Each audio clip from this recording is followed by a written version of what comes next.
Hello again. This is Jonathan Miller. This is a mail time. I've been promising this for a while.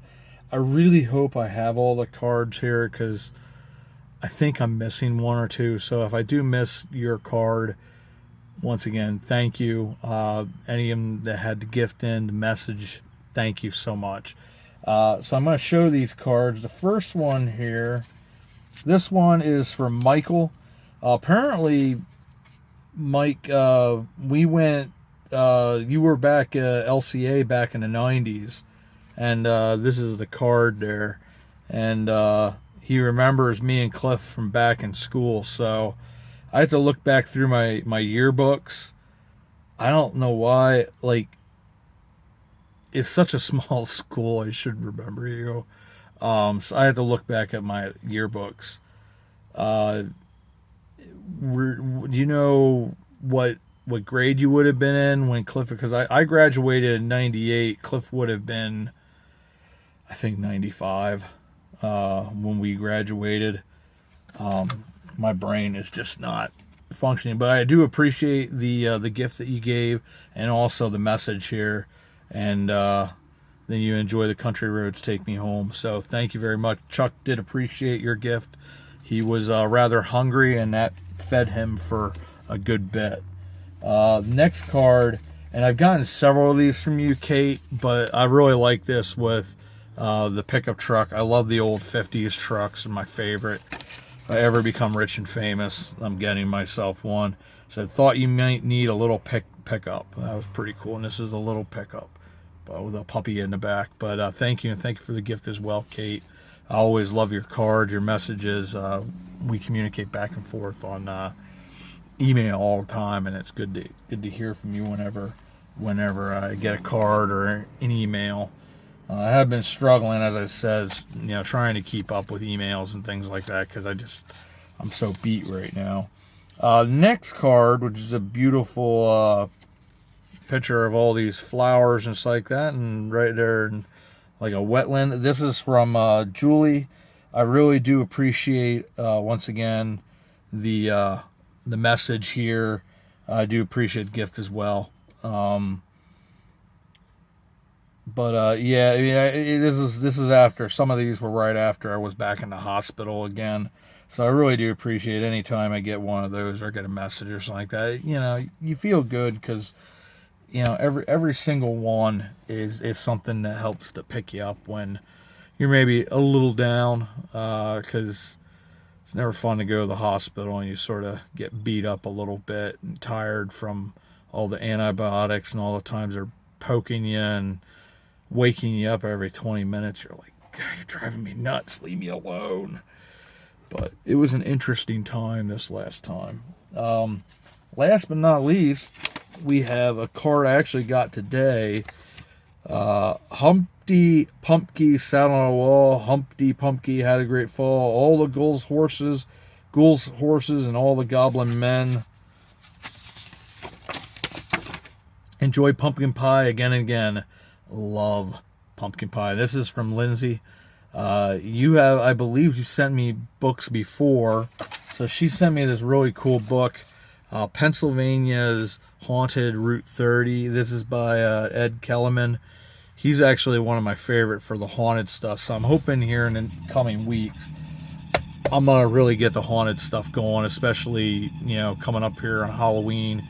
And then obviously coming up through November until we start doing Yuletide tales. But I've got a ton of them that I need to do. I finally got the Myerstown Isaac Meyer Homestead video out yesterday. And thank you to Lindsay for this. I will go through this and I will look through at all the really neat haunted stories, and we'll use some of these for some really cool videos.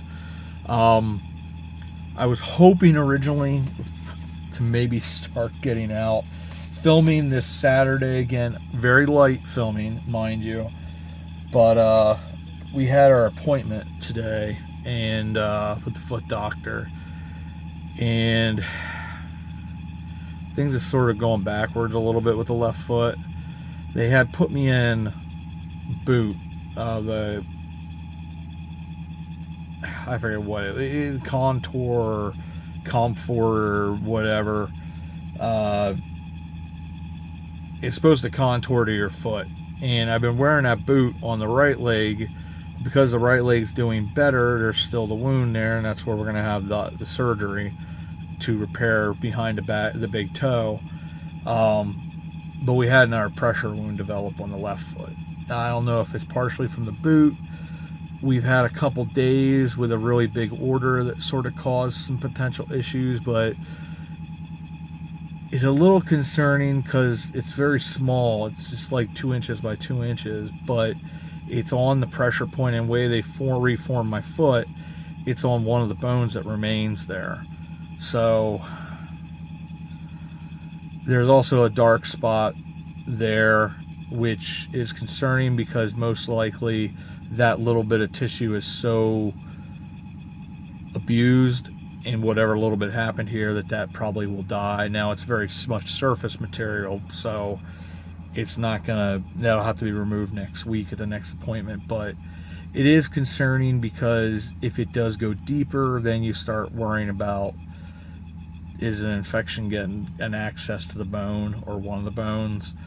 It doesn't look that way, but it's disappointing because I've tried to be really, really careful, but the job can be a little rough at times, and that was sort of Saturday and today, or Wednesday, which means yesterday, even though I'm filming this on Wednesday. So a little down about that. I am not going to try to do pretty much anything. I might make a run out to Schaeferstown, Myerstown to do a couple shorts, because it's just a matter of just quick getting out of the vehicle, doing a short, because there's a couple that are pretty good that I'd like to do. And then maybe two, when I start going into some of this haunted history, I'll do one where I'm outside of my vehicle but sitting in a proper spooky location at a cemetery or, you know, the woods or something like that that's right off the road. That works for that particular story, but it won't be traditional filming. I do have a number of things that I can do that I have in the back. Also, with doing that video that I did for the Visit Lebanon Valley, I have to get in contact with them because I'm probably going to be doing a series of videos which are really simple, but potentially doing it at different Lebanon Valley locations and doing it with their logo. I got to talk to them about how we want to go about that, but it's something that they can share that is sort of a video of, hey, here's this really cool location in Lebanon Valley, visit LebanonValley.com. Here's some history with it, and do it as very short videos, like 2 or 3 minute videos. Now, I don't want to do them as shorts. I want to do them as actual short, long form videos. Just a little easier to share and better format for something like that, so I can chit-chat them up a little bit more. But that's some of the stuff that'll be coming. I do, like I said, I have a couple other things. The African American Trails of History for Lebanon Valley. I'd like to visit a couple of those locations, but we're probably a month away from that. Also, I think this is probably going to push the foot surgery back into December, which is now might going to be a Christmas present instead of birthday present. So I'm not necessarily looking forward to that. And I have to go back from the boot over to my regular diabetic shoe, just hoping that takes the pressure off that particular point. But we're heading in the right direction. I'm going to probably be doing, because I'm getting my energy back now that I'm off of that awful antibiotic, whatever it was. I'm on a potent one, but one that doesn't affect me as nasty. I'm probably going to be doing more of those audio, the haunted history ones, maybe some more heroines of hometown history, some of the tales of hometown history. I'll probably be doing a couple of those. That doesn't require any physicality, so it's just doing audio work, finding the pictures and just editing it all together. So I think some of those things are the things that we're going to be doing as I get back into trying to get maybe 2 or 3 videos up a week, which won't be too taxing. So I mean, it's just, you know, you take 2 steps forward, it almost seems like you're taking 3 steps back sometimes. It isn't anything awful, and hopefully I heal relatively quickly, because the other 2 things are healing reasonably well. It's just, it's the journey. It's the journey that we've been going through here for 4 years almost now. It's just a little tiring at times, but not down really about it. It's just sort of frustrating because it's like,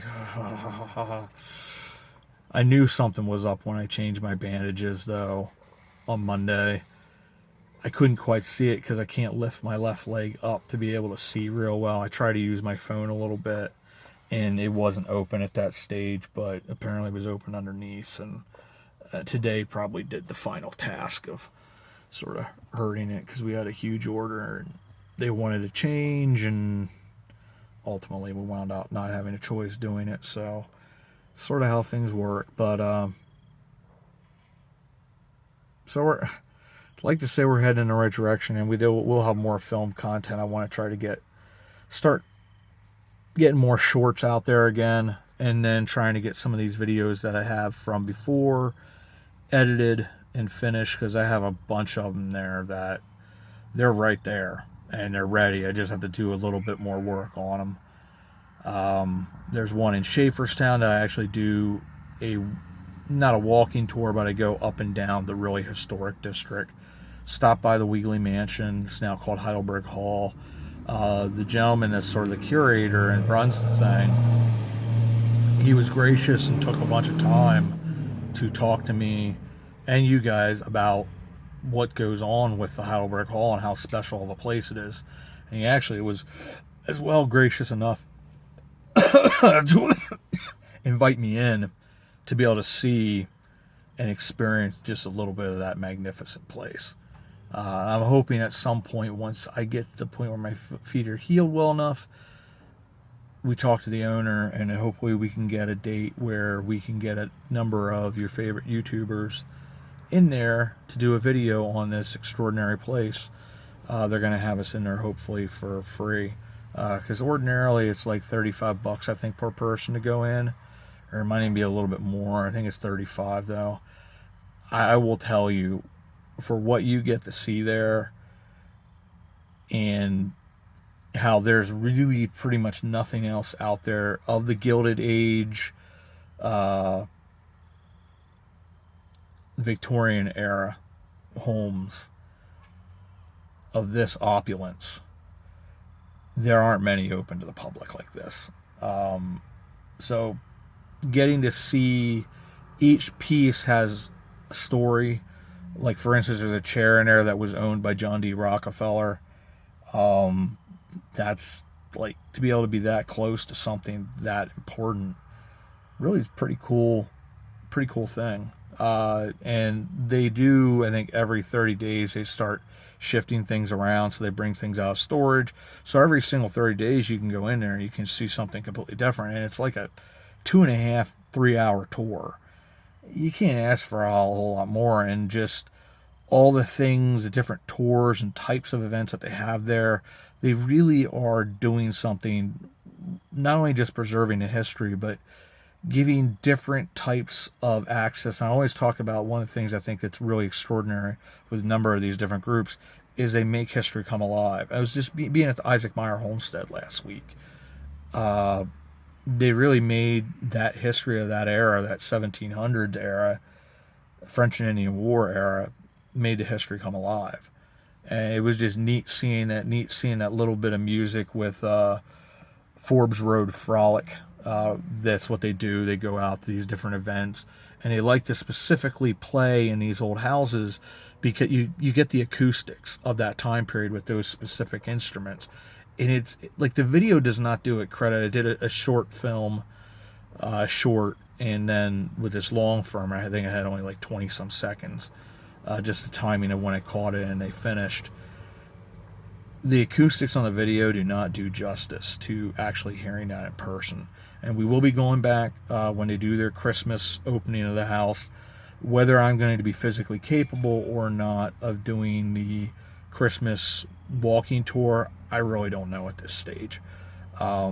It's just all a matter of where things are at with this. And it depends too on how much time I can dedicate to actually doing this right.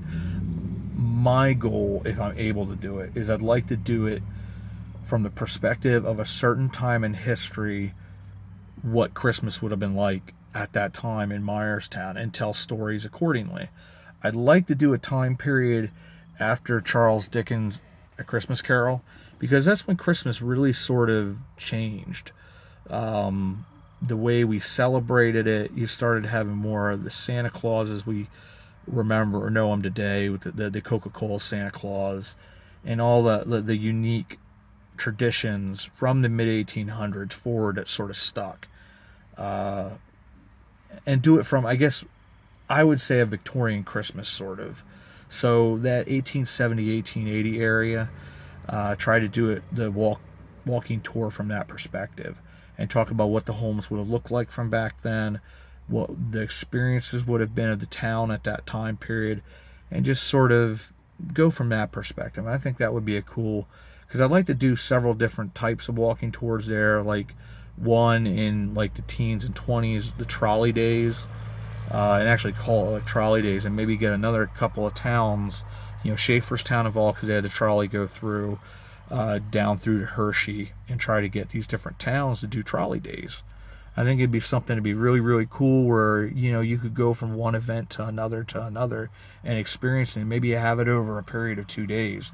So if you maybe hit Schaefer's Town and Myerstown one day, and, another town in the general region that had the trolley go through, and then maybe hit Lebanon and Hershey or Palmyra, wherever, Annville, where it went through, and you can hit those towns as well, or whatever. And I just think that'd be really cool. Another cool little series I'm going to start, which we dealt with, I think it'd be a good series for shorts and just in general, is I'm going to call it the Hometown Founders or something like that, or just the Founders. So I'm actually going to visit the graves of the founders of these different towns that I can locate, because some of them I can't locate where they're buried. George Stites, for instance, who founded Lebanon, supposedly he may be buried at Tabor Reformed Church, which we visited on the Hometown Historic Churches. Nobody knows for sure. It makes the most sense. He donated, right before his death, he donated the land for the Reformed Church and the Lutheran Church, which is Salem Evangelical Lutheran. And I've had a couple friends tell me I really need to get into Salem Evangelical at some point. I do want to get back to St. Luke's, do stuff like that, but these are in the future. But there's some small stuff that I can do. I was hoping to go up to Myersville train station this weekend and maybe do another video or two in Pottsville, but that's just not going to happen. I got to stay off my feet for the next couple of days and be really, really careful what I do. I want to go back to Indiantown Gap as well. Hopefully they have the construction done at the PA National Guard memorial there. They've had that where you couldn't access that for the last couple months. I'm hoping it might be done by now, because I'd like to do a video, because I did a number of different videos there at Indiantown Gap Cemetery to talk about the different memorials, small memorials that they have there.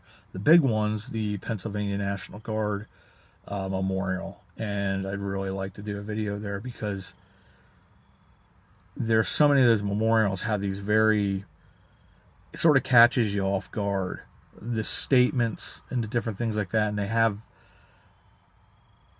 it's something with the fountains that are running there when you go inside that memorial.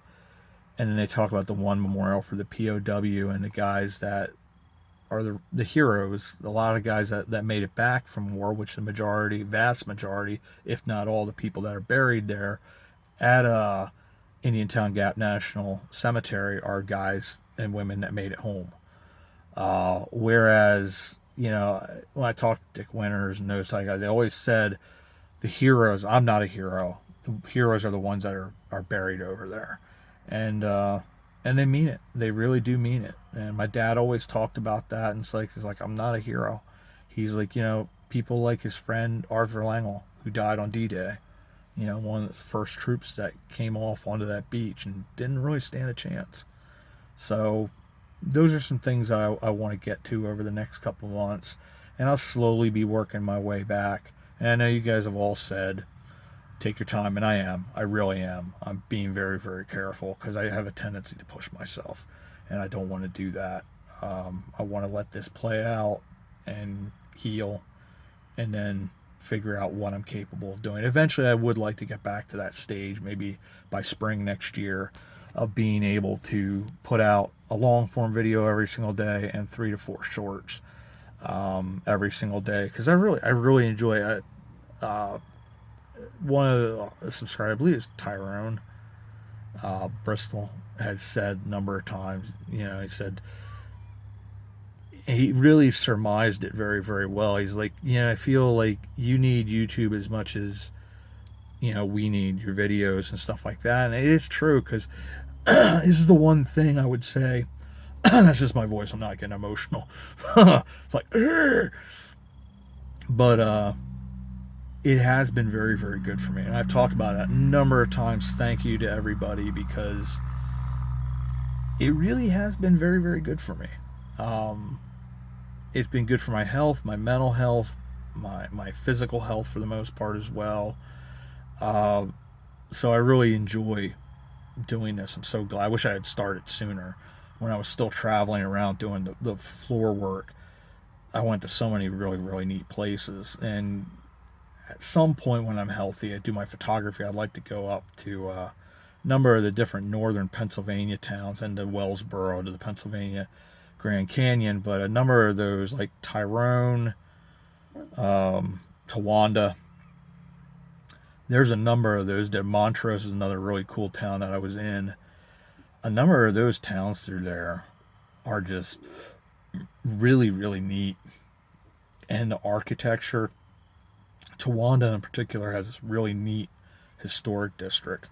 They're right next to the Susquehanna, and one of the branches of Susquehanna. And when you come across the river, across the bridge to Towanda, you can see, I guess that's the county seat, is Towanda. So they have one of those domed, really beautiful municipal buildings. And at the front of it, they have this really amazing Civil War monument.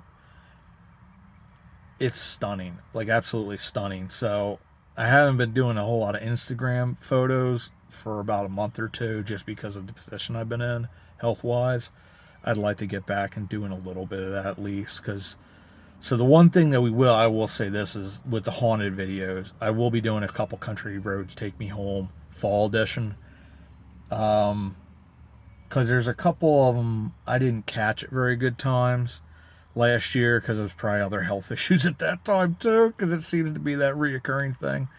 But there's a couple of them there that I'd really like to do with you guys, and just to see those fall colors. I'd really like, I don't know if it's going to be physically possible, but I'd like to go up to Jim Thorpe to show you guys the colors then, and just see the town, that main street that goes up through the mountain there,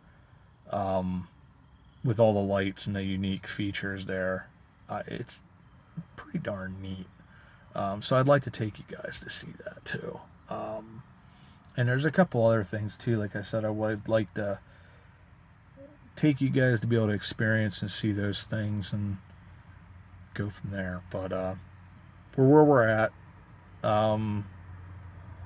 as we're able to do these things physically, I'm going to do them, and we go from there. But I really do thank everybody that sent me these cards, people that sent me the messages. I will get back to you, Jay, as well. You had sent me the message about what's going on with the whole drone thing. And Sylvia, I have it. I just went, I got it. I didn't realize there's as much stuff to it. I have a friend that knows how to fly them. We haven't been able to get together yet. I cannot film anything with the drone, unfortunately, because I would have liked to have filmed the first flight. And I'm going to film it, but I'm not going to be able to put it on the channel until I have my license, because I think you can get around it. If you demonetize the video, you're not making any money off of it. It's not considered commercial then. But if you do have it as a monetized video, they'll nail you for it. They will nail you hard. So I want to get the license. I also want to get the training. The license isn't cheap. The reason I want to get the training is that's going to familiarize me with the different laws that are associated with it, because you had a lot of people doing stupid things with drones. So you got to know where you can film, how you can film. You got to be very cognizant and aware of where you're at, like the levels at which you're flying, because if you're anywhere near like an airport or something like that, you can't fly above a certain level. I want to be able to show you guys Boxcar Rocks at some point because it's not something I can climb up on anymore.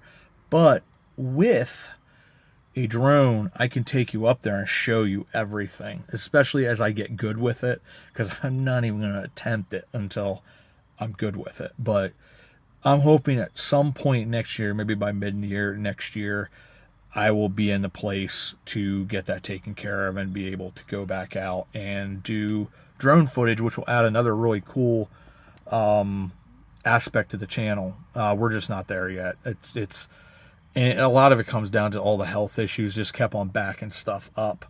You know, I would have wanted by now to have all that because the money's there. It's just the physicality aspect of it is not there. I got to get back to you, Moss Lady, as well, because I'm going to send you a question about something that has to do, it's with Mount Nebo Cemetery. So I'll send you a message about it because I got to get in contact with the caretaker there to find out what steps we need to take. Because one of the things we're going to do with this channel is we're going to be very active and involved with African Americans of history. And I happen to talk to people with the Visit Lebanon Valley specifically about what we can do because they're the ones that handle that with the NAACP.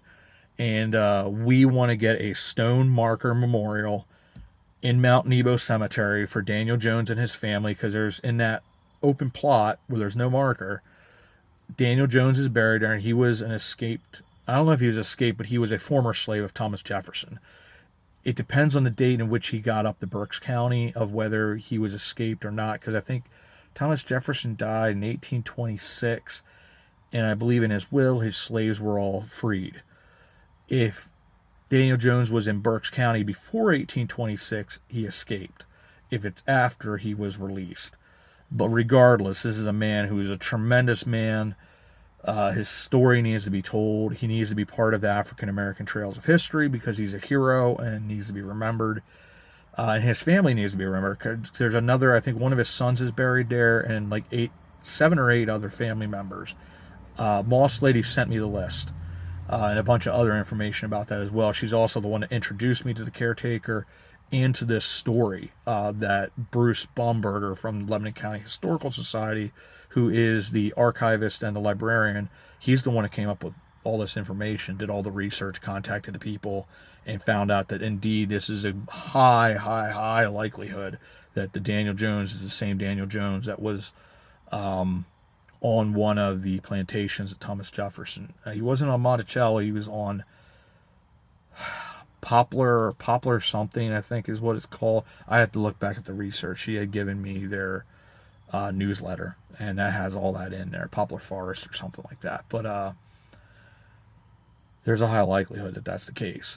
Joseph Johns needs to be added onto that list, as well as the Village of Africa, which there's a lot of work being done by the National Guard Museum and Fort Town Gap trying to figure out exactly where it was, because where I thought it was with some of the maps that I have that are from, I think, that right in that period shortly thereafter, it's you can't if you have 3 points, you can triangulate exactly where that location is. Unfortunately, I only have 2 points on those maps, and trying to triangulate, I can come pretty darn close, but it is not. It is much further east, and I believe you could say north than what I thought it was. The person that just came up behind there almost nailed a deer. It's like a deer just went out of that field and just almost ran right into him. But anyways, a lot of interesting stuff, but I want to make this a thing that happens, but I got to go through with Moss Lady. I got to find out from the caretaker, are there any restrictions? Do they have that they don't want something on that lot? It's quite possible, because I don't want to, we also don't want to trample on the family's wishes. But myself as an outsider, I've always said when we're in cemeteries, I don't feel that any person should not have a marked grave. And I think especially in the case of a lot of these African American graveyards or cemeteries here in the north, a lot of them were just field stones. And unfortunately, a lot of those records are gone. But in this case, at least we have the records and we know who's buried in that lot. I would like to see a memorial stone that says Jones and then has the names of the 8 or 9 people that are there. And then on the back part of the memorial, I would like to see the story of Daniel Jones and his family. The role that they played in starting the St. John's AME Church in Lebanon, and the role they played in the community, the role they played in the Civil War. These were extraordinary people who fought for a country that did not fight for them, in a lot of ways. And regardless of what you can say the Civil War was fought over, through into recent history, there were a lot of people that were not interested in fighting for their rights, that they would be truly all men are created equal, and are endowed with certain rights and privileges by their creator. That did not stand true in a lot of cases for a lot of people, even till today. And we need to correct that and make sure that we're righting those wrongs. And this, to me, is something that can be righted. And these people can be remembered. They can be put on a pedestal on this tour, but we need to get this stone put there. But we got to make sure first, before we even approach the next level, make sure that everybody be okay with it. That would be directly involved, the family, the cemetery itself, what the rules are, and that type of stuff. And if we're able to do that, it's a very easily accomplishable thing. I don't see any reason why, $1,000 at most to get a proper memorial put there that recognizes these individuals who deserve to be recognized and deserve to have their names charted in history at this cemetery, because they lived lives, they have books to write about the stories of their lives, and unfortunately we don't, other than oral history that maybe within the family yet, we'll probably never know that. But these people deserve to be remembered. As simple as that. So those are some of the plans coming here in the channel. This wound up being a much longer video than I intended, which is, I always say, always happens. I jibber jabber way too much. Yip yap, on and on and on. But I want to say thank you as always. A lot upcoming with the channel. It's just going to be slow in coming. A lot of plans. And there's a lot beyond that you guys know of from before. So another thing I may try to start getting some of the videos that'll be easy for me to do is some more J.P. Walburn stuff from the books that I'm writing. Also, I'd like to do more of the channel recommendations and tools that I use for the channel. And maybe even something along the lines of just talking about the channel and the places that we visited and what are the reasonings behind that, how the channel operated and all that kind of stuff. Because I think it'd be sort of cool delving into that kind of stuff too. I definitely am planning on doing a blog at some point and actually having a website for the channel at some point that has that and sort of goes back to each video and talks a little more in depth of the video, what processes went into it, what research, and what amazing things and connections between other videos that we have. I talk about it sometimes, but it'd be cool to see that as well and put my writing to good work. So as always, once again, I want to say thank you for the cards, thank you for the gifts, the book, and all that. Thank you for your guys' support. We're continuing on and going from there, and it's starting to get dark. So I think I'm going to go inside and eat some din din and go from there. So thanks everybody, and as always, we'll see you all about town.